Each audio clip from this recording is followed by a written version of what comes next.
Welcome to the weekly dose of Emuna for Shabbat Kodesh. Today we're going to talk about the holiness of Shabbat, the idea of that special light that emanates from Shabbat. It's written in Sefer Shemot that the Shabbat adds holiness to Bnei Yisrael.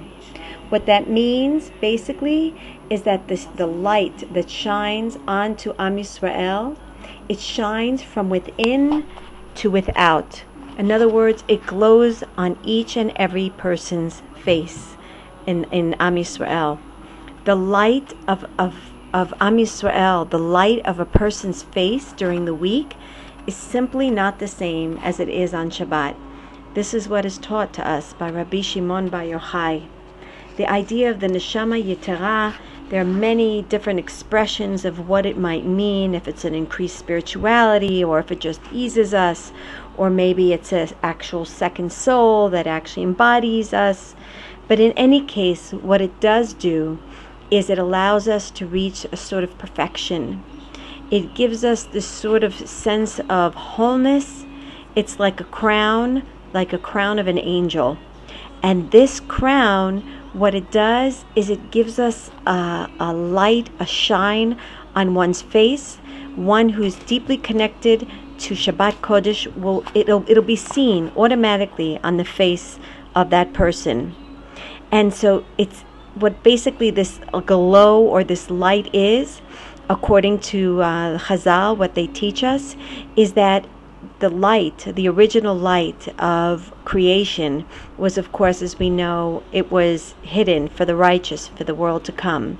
So Hashem hid it, and it appears only to the righteous.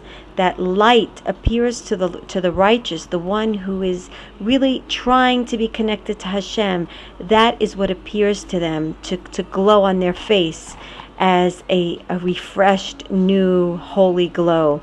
In fact, there's a legend that teaches us that the Maharal Prague, they actually called him the tall rabbi, because it seemed as though on Shabbat he was a head taller than the rest of the week, meaning that he looked different. He had a sense about him. He just looked different. He looked taller. He looked more rosy.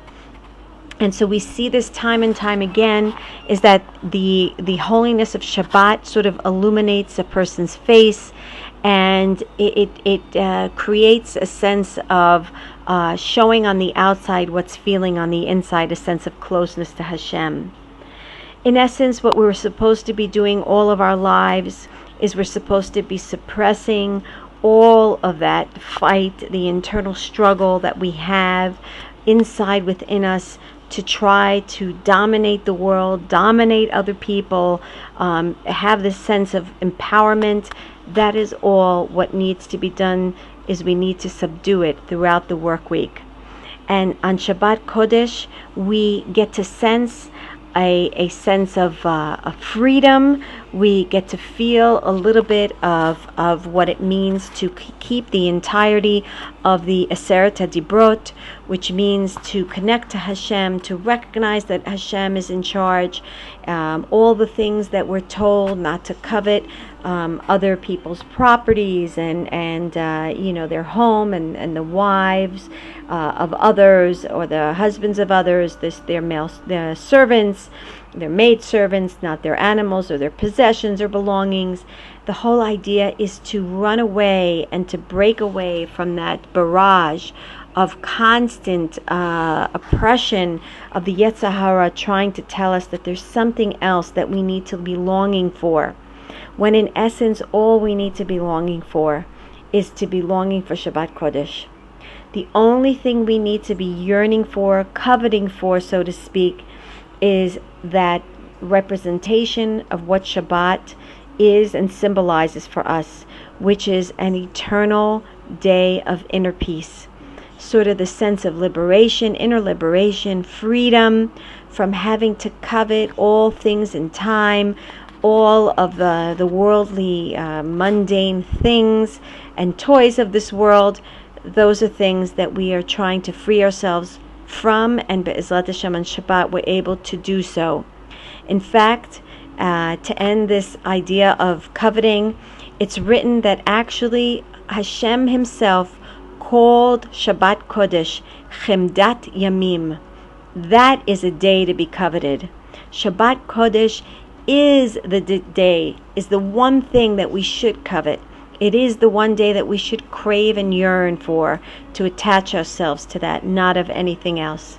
So Be'ezrat Hashem, this Shabbat Kodesh, as we let go of our connection to the world around us and get to attach ourselves to the light of the righteous, Be'ezrat Hashem, we too will be glowing with a sense of holiness and feel the closeness of Hashem, and that all will be yearning for the entire week, and all that we'll desire the entire week is that day called Shabbat Kodesh, all the days of our lives.